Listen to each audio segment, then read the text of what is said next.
오늘 우리에게 주신 하나님의 말씀을 한음성으로 읽겠습니다. 구약성경 출애굽기 20장 12절 우리 한 절 말씀을 같이 읽겠습니다. 시작. 내 부모를 공경하라. 그리하면 내 하나님 여호와가 내게 준 땅에서 내 생명이 길리라. 아멘. 오늘은 출애굽기 20장 12절에 있는 말씀을 가지고 함께 은혜를 나누려고 합니다. 우리가 살아가면서 대부분의 많은 사람들이 가장 관심이 있는 것이라고 생각하면 크게 보면 두 가지일 거라고 생각합니다. 그 첫 번째는 아마 건강일 거예요. 내가 어떻게 하면 건강하게 오래 살 수 있을까에 대한 문제. 그래서 건강에 지대한 관심들을 다 가지고 우리가 열심히 노력하고 살고 있죠. 또 하나 우리가 관심이 또 한 가지 더 있다면 아마도 부자로 살고 싶은 그런 마음. 건강하면서 오래 살면서 부자로 살면 금상첨화죠. 이것보다 더 좋을 일이 없을 거라고 생각을 합니다. 그래서 여러분 서점에 가시면 건강하게 사는 방법, 또 부자 되는 방법에 대한 책들이 얼마나 많이 나와 있는지 모릅니다. 오늘 제가 여러분들에게 두 책을 소개를 좀 해드리고 싶은데요. 첫 번째는 우리가 어떻게 하면 부자가 될 수 있느냐라고 하는 책입니다. 여러분 화면에 보시면 이 책을 소개하고 있는데요. 이웃집 백만장자라고 하는 책입니다. T.J. 스탠리라고 하는 사람과 W.D. 댕코라고 하는 사람이 쓴 책입니다. 이 책은 부자가 되는 비결을 가르쳐주고 있는 책입니다.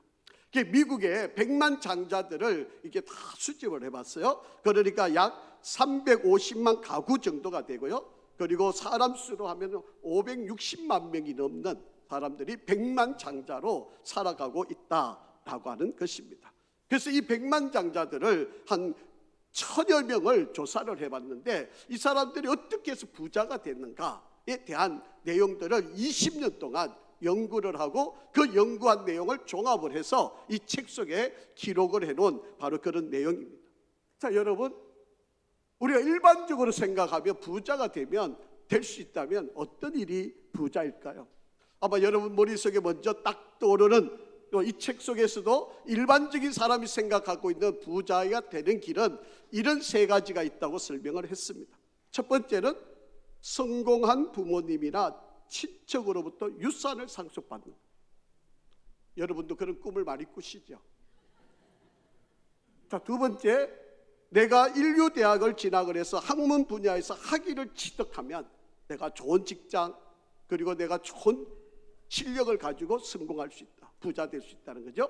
세 번째는 경쟁자들보다 더 많은 지식을 습득하거나 현명하게 대처해서 경쟁에서 승리하면 부자가 될 수 있다.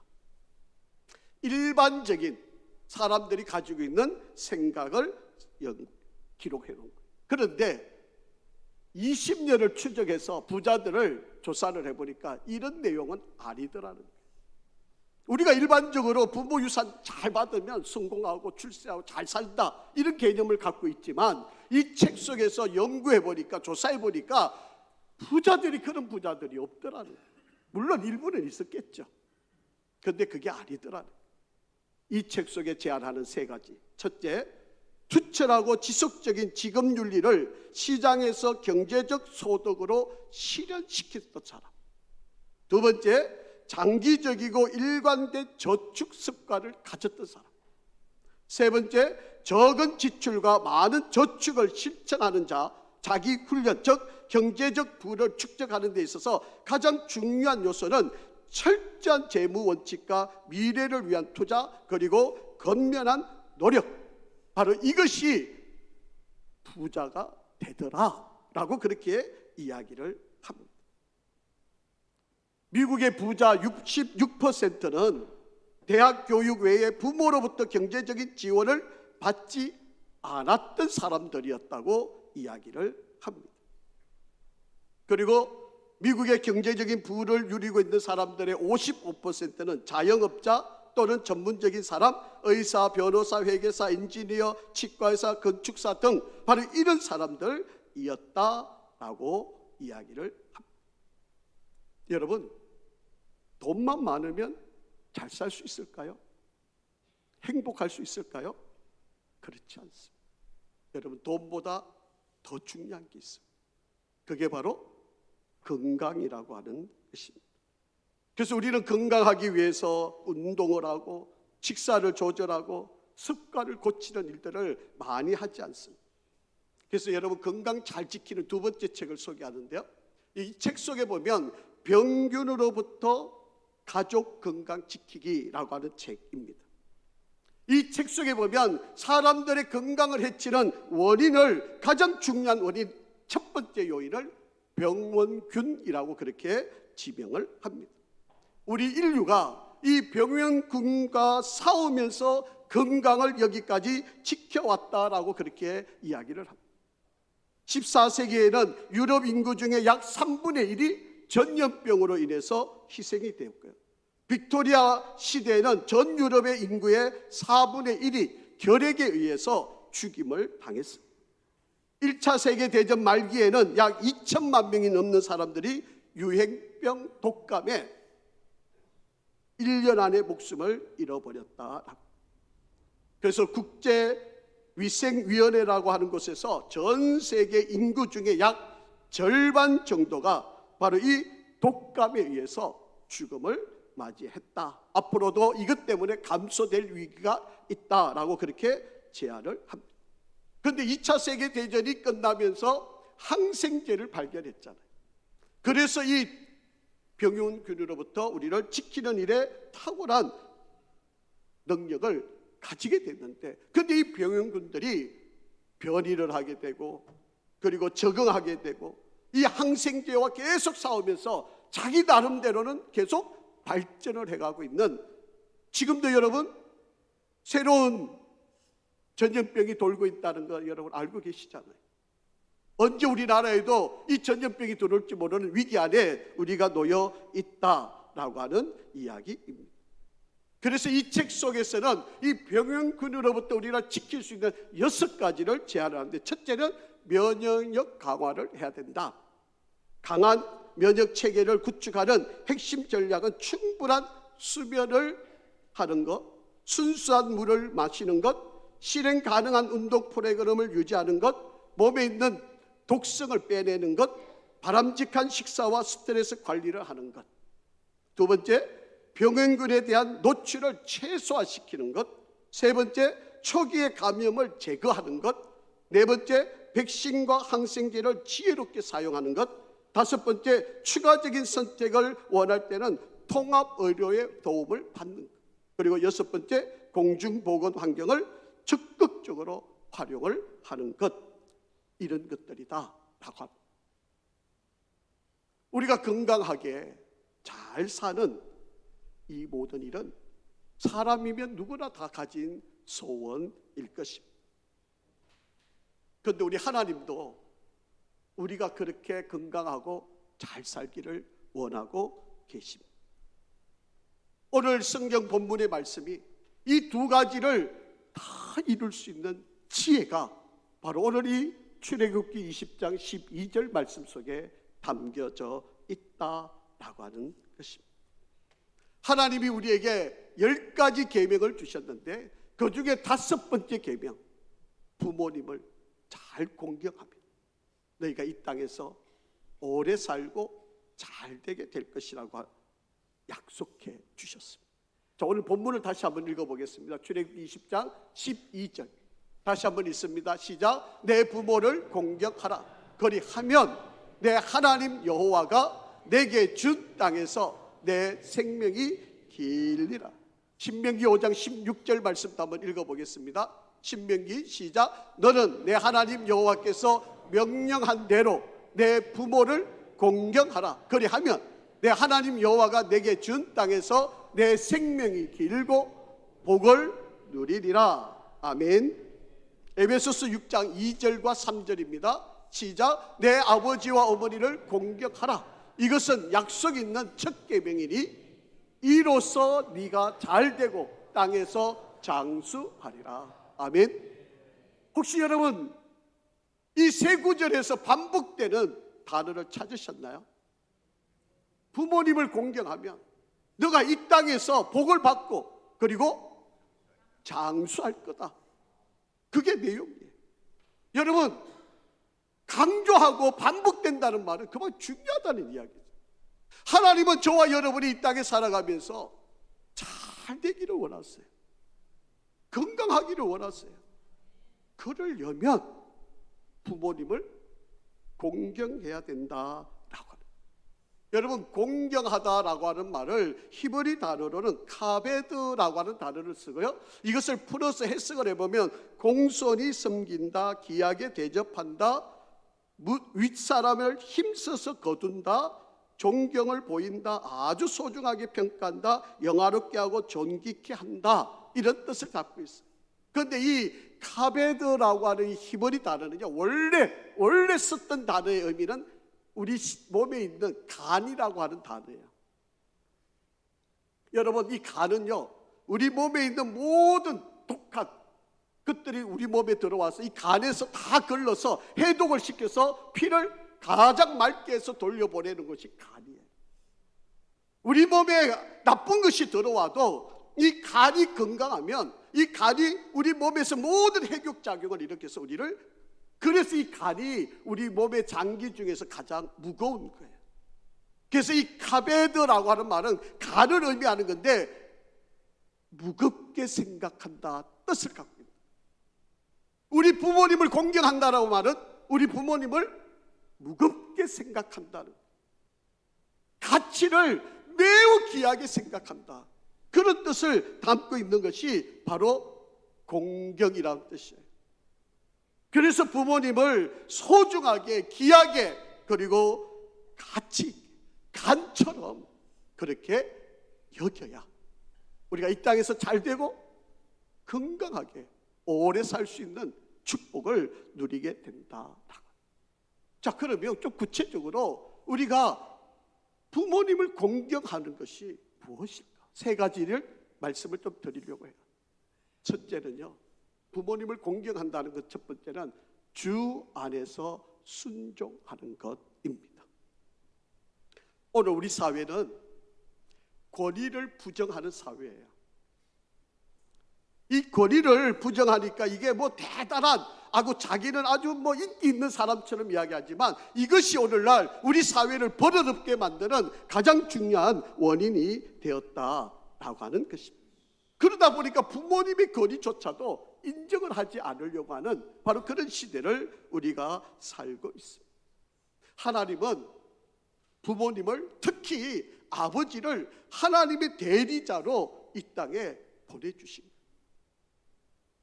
제가 꽃을 이렇게 달았는데 참 부끄럽기도 하고 또 죄송스럽기도 하고, 우리 권사님이 스승의 날이라고 이렇게 존경하는 마음으로 이렇게 꽃을 달았는데 제가 존경을 받을 수 있는지 참 부끄럽기 짝이 없습니다. 우리 권사님들이 또 선물도 주시고 해서 너무 감사한 마음인데, 제가 정말 성도들을 위한 가르침의 자리에서 바르게 하고 있는지 참 부끄럽기 짝이 없어요.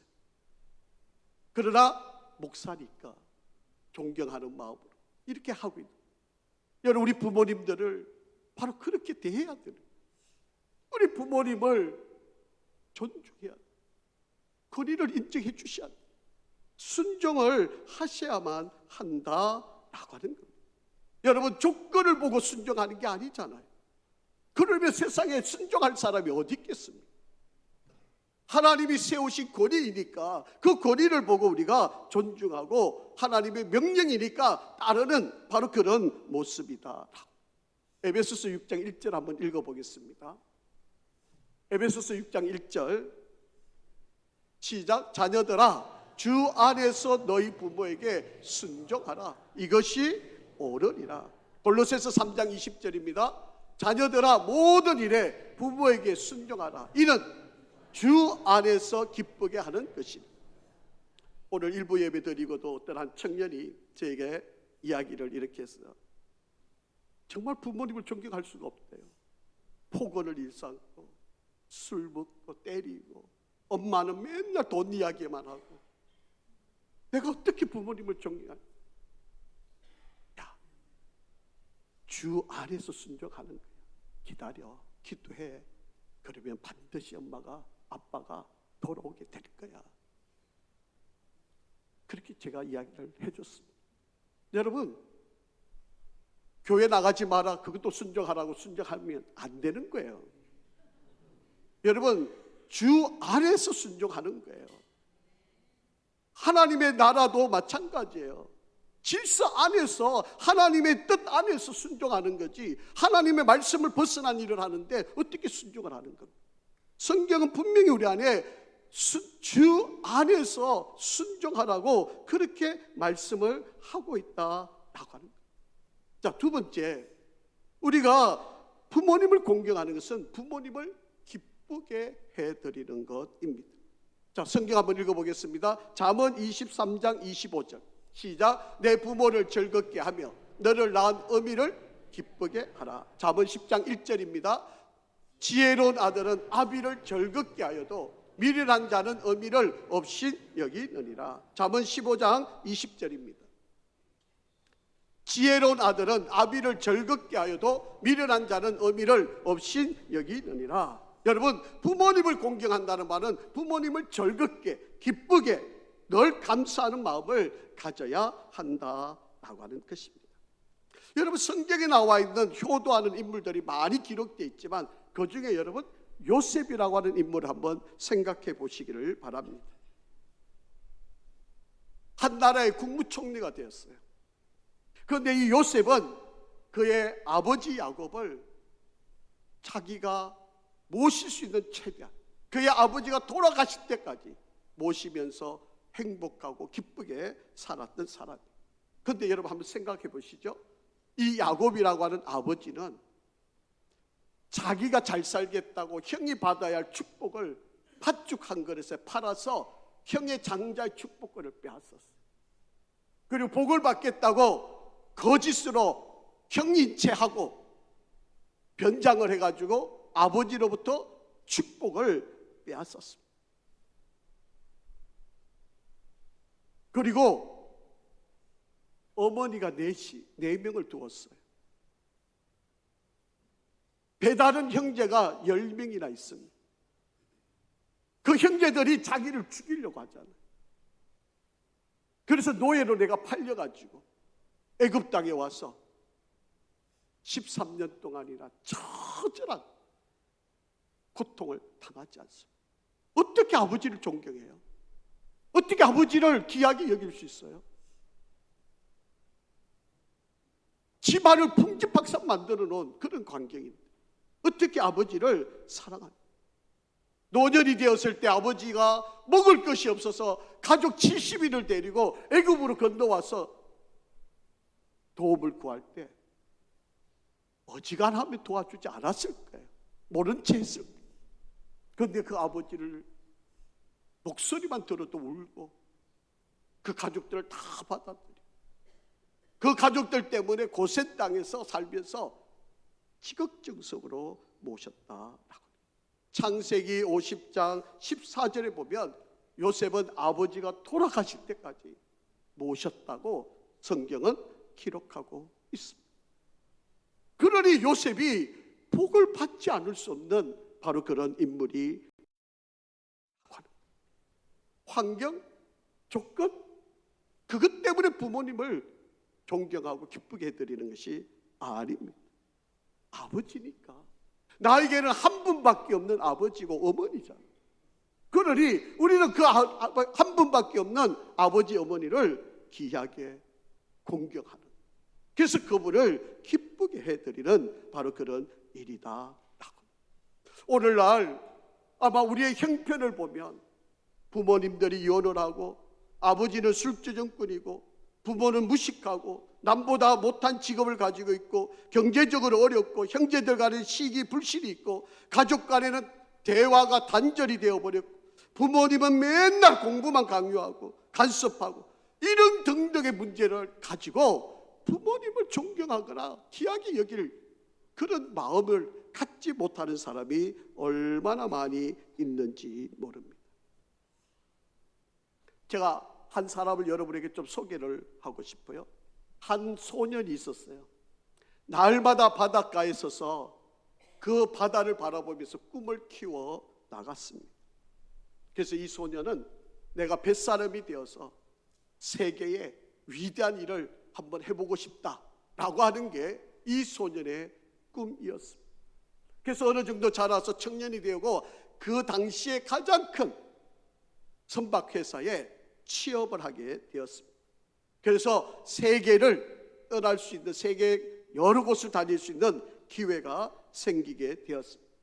그래서 자기 짐을 배에 다 실어놓고 어머니에게 가서 작별 마지막 인사를 드렸습니다.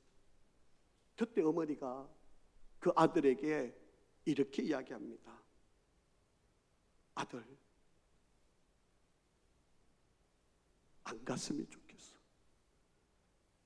내 곁에 있으면 좋겠어. 그때 이 아들이 그 어머니의 말을 듣고 자기의 꿈을 포기를 했어. 그래서 배를 타지 않았어. 어머니가 이렇게 이야기합니다. 아들, 내가 너를 위해 기도할게. 너가 하나님의 뜻을 이루고 하나님의 사명을 감당하는 아이로 자라기를 원해. 이 아이는 어머니의 눈물의 기도를 먹으면서 자랐습니다. 이 사람이 누군지 아십니까? 바로 미국의 첫 번째 대통령이었던 조지 워싱턴. 자기 꿈이 있는데 어머니의 만류를 그대로 듣고 그 꿈을 접었어요. 그런데 하나님이 이 아이를 키워서 미국의 첫 번째 대통령으로 그를 키운 조지 워싱턴이 되었던 것입니다. 부모님을 기쁘게 하면 하나님은 반드시 잘되게 해주심을 믿으시기 바랍니다. 부모님을 공경한다는 것이 바로 이런 것입니다. 잠언 23장 24절 말씀 같이 한번 읽어봅니다. 시작. 의인의 아비는 크게 즐거울 것이요 지혜로운 자식을 낳은 자는 그로 말미암아 즐거울 것이니라. 아멘. 세 번째, 우리가 부모님을 공경한다라고 하는 말은 부모님을 잘 돌보는 것입니다. 우리나라에 아이들이 부모님을 모시지 않겠다라고 생각하고 있는 아이들이 17명 정도 된다고 합니다. 아마 지금은 더 많을 수도 있을 겁니다. 부모님을 짐으로 생각을 하고 있는 그런 시대에 우리가 살고 있습니다. 우리나라가 평균 수명이 자꾸 늘어나잖아요.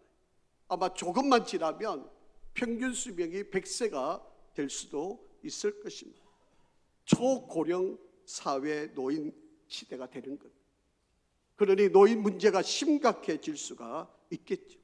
물론 나라에서 사회보장제도를 잘하고 그리고 교회도 나름대로 우리가 나이 많으신 분들을 잘 모시고 이런 시스템들이 잘 갖추어지는 그런 시대를 우리가 기대하지만 이것만으로 노인 문제를 해결할 수 있는 것이 결코 아닙니다.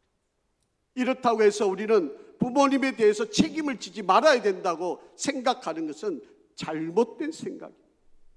물론 나라에서 잘 제도를 만들어서 도와주는 일도 필요하죠. 그러나 자녀이면 당연히 부모님을 잘 돌봐 드리는 것은 당연한 일이다라고 하는 것입니다. 그렇지 않으면 그 가정은 불행해질 수밖에 없는 일이 된다라고 하는 것입니다. 누구나 다 늙습니다. 내가 지금 부모님한테 잘해야 그걸 보고 듣고 자라온 아이들이 나에게 잘할 거 아니겠어요? 내가 못하면서 부모님을 욕하면서 부모님 안 계실 때 저주하면서 내가 잘 되기를 바라고 우리 아이들이 나한테 잘해주기를 바라는 거, 이거는 있을 수 없는 이야기. 여러분, 그런 생각은 안 돼. 내가 부모님한테 최선을 다하는 거 보여주면 우리 아이들은 그걸 보고 우리 어머니 아버지가 이렇게 잘하시니 나도 우리 어머니 아버지를 잘 모셔야 되겠다. 여러분, 병들었다고 귀찮게 생각하시면 안 됩니다. 여러분, 잠언 23장 22절 말씀 한번 보겠습니다. 시작. 너 낳은 아비에게 청종하고 내 늙은 어미를 경히 여기지 말라. 잠언 15장 20절입니다. 지혜로운 아들은 아비를 즐겁게 하여도 미련한 자는 어미를 없인 여기느니라. 디모데전서 5장 8절입니다. 누구든지 자기 친족, 특히 자기 가족을 돌보지 아니하면 믿음을 배반한 자요 불신자보다 더 악한 자니라. 디모데전서 5장 4절입니다. 만일 어떤 가부에게 자녀나 손자들이 있거든 그들로 먼저 자기 집에서 효를 행하여, 여러분, 부모님을 공경한다는 것은 부모님을 잘 모신다는 거예요. 여러분, 성경에 이런 효를 잘해서 정말 복을 받은 한 여인이 있습니다. 이방 여인이에요. 루시라고 하는 여인입니다.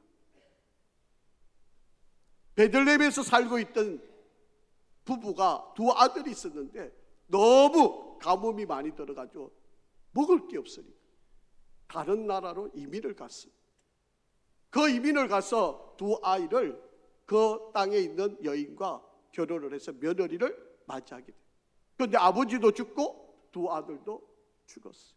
그러니까 시어머니하고 두 며느리만 남게 돼요. 그 시어머니가 살아갈 방도가 없잖아요.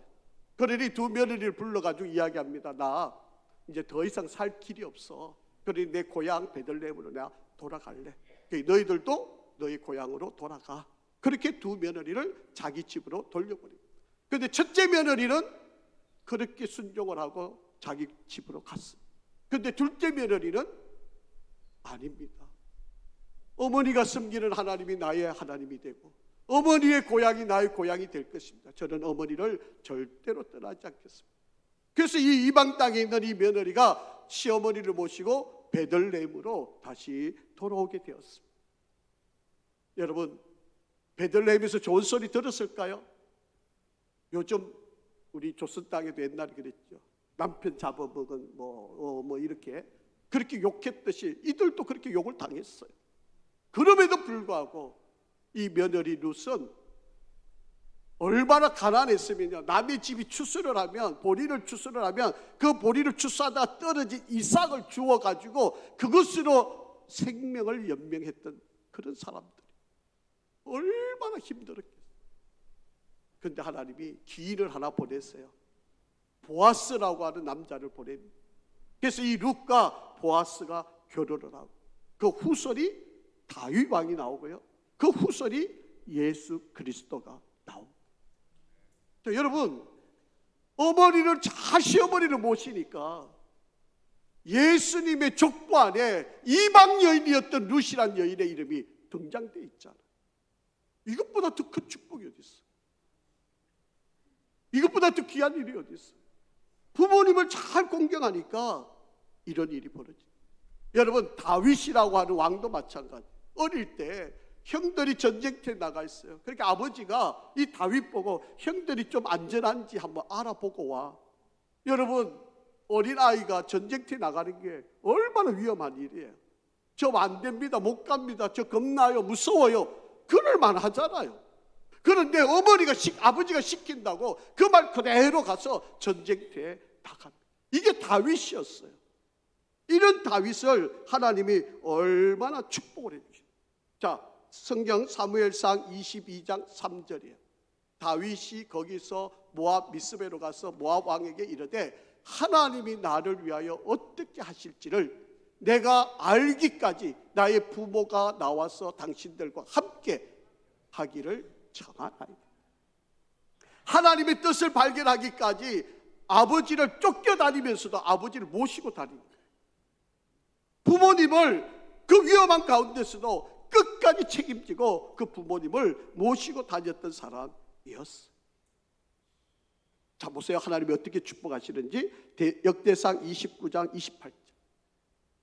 그가 나이 많아 늙도록 부하고 종기를 누리다가 죽음에 그의 아들 솔로몬이 대신하여 왕이 되니. 부모를 잘 모시니까 어떻게 돼요? 늙도록 생명의 수완을 다하고 그리고 부하고 존귀를 누리다가 죽음.